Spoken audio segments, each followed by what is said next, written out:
Welcome viewers, நான் உங்கள் ஜெயரஸ். இன்னைக்கு நம்ம பார்க்க போகிற சம்பவம் எதை பற்றி அப்படின்னா 13/12/2024 அன்றைய தினம் உங்களுக்கு ஞாபகம் இருக்கும். இது கார்த்திகை தின திருநாள். அன்றைக்கு திருப்பரங்குன்றம் மலை, மதுரையில் இருக்கக்கூடிய திருப்பரங்குன்றத்தில் கோலாகலமாக தீபம் ஏற்றக்கூடிய அந்த விழா நடந்து வருது. அன்றைக்கு பெண்களும் சிறுமிகளும் பலர் சேர்ந்து இந்த தீபம் ஏற்றக்கூடிய இந்த நிகழ்வில் கடந்துட்டு இருக்காங்க. இவ்வளவு கூட்டத்து மத்தியில் ஒரு சிறுமி பாலியல் பலாத்காரம் செய்யப்பட்டிருக்காங்க அப்படின்னா நம்ப முடியுதா? இப்படிப்பட்ட சம்பவத்தை தான் நம்ம இன்னைக்கு பதிவில் விரிவாக பார்க்க போகிறோம். ஸ்கிப் பண்ணாமல் கடைசி வரைக்கும் வாங்க, வீடியோக்குள்ளே போகலாம். திருப்பரங்குன்றம் மலைக்கோவிலில் இந்த தீபம் ஏற்றக்கூடிய திருநாள் 13ஆம் தேதி, அதாவது 12வது மாதம் 13ஆம் தேதி நடந்து வருது. இதில் மக்கள் கூட்டம் ரொம்பவே அதிகமாக இருக்கிறதுனால காவல்துறை பாதுகாப்பு, அதாவது சிறப்பு குற்றப்பிரிவு காவல்துறை மக்களுக்கு பாதுகாப்பாக போடப்படுறாங்க.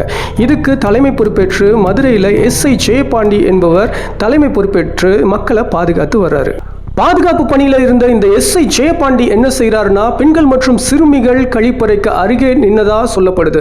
நின்னவர் வேடிக்கை பார்க்குறாரு. மேலும் அதோடு நிற்கல, ஒரு 14 வயது சிறுமி, சிறிய பெண், அவங்க என்ன செய்கிறாங்கன்னா கழிப்பறைக்கு போகிறாங்க. அவங்க போகிறத பார்த்து இவரும் பின்தொடர்ந்து போகிறாரு. இந்த சிறுமி சென்ற கழிப்பறைக்கு இந்த எஸ்ஐ ஜெயபாண்டியனும் பின்தொடர்ந்து கழிப்பறைக்குள்ளே போனதா சொல்லப்படுது. சிறுமி உடனடியாக அவங்க வெளியில் வராங்க, கத்தி கதறி அழுகிறாங்க.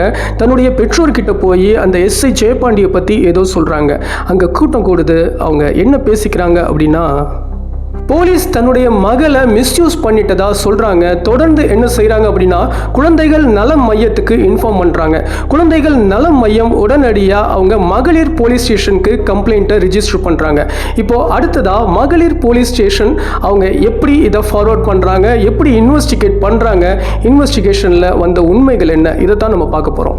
மகளிர் காவல்துறை விரைந்து செயல்படுறாங்க. இந்த சிறுமியையும் இன்வெஸ்டிகேஷன் பண்ணுறாங்க. இந்த சிறுமி என்ன சொல்கிறாங்க அப்படின்னா, நான் கழிப்பறைக்கு போகும்போது இந்த எஸ்ஐ ஜெயபாண்டி என்னை பின்தொடர்ந்து வந்தவர் சும்மா இல்லை, என்னை அபியூஸ் பண்ணாரு, அதாவது பாலியல் ரீதியான துன்புறுத்துதலை எனக்கு கொடுத்தாரு அப்படின்னு சொல்லிட்டு வெளிப்படையாக சொல்கிறாங்க. இந்த எஸ்ஐ ஜெயபாண்டி அரெஸ்ட் பண்ணப்படுறாரு. அவர் சஸ்பெண்டும் செய்யப்படுறாரு. போக்சோ சட்டம் 4 கீழே இந்த எஸ்ஐ ஜெயபாண்டியை அரெஸ்ட் பண்ணிடுறாங்க. அண்ட் இப்போ கேள்விக்கான நேரம். டியர் ஜேடிஎல் இன்வெஸ்டிகேட்டர்ஸ், உங்களுக்கான கேள்வி.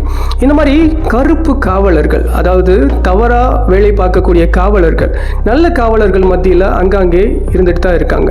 அவங்கள நம்ம அடையாளம் காண வேண்டியது ரொம்பவே அவசியமாக இருக்குது.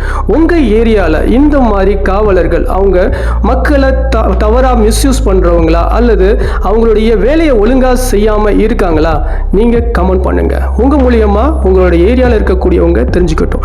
அண்ட் இன்னொரு கிரைம் வீடியோவில் உங்கள் எல்லாத்தையும் நான் சந்திக்கிறேன். Until then, bye from your Jairus.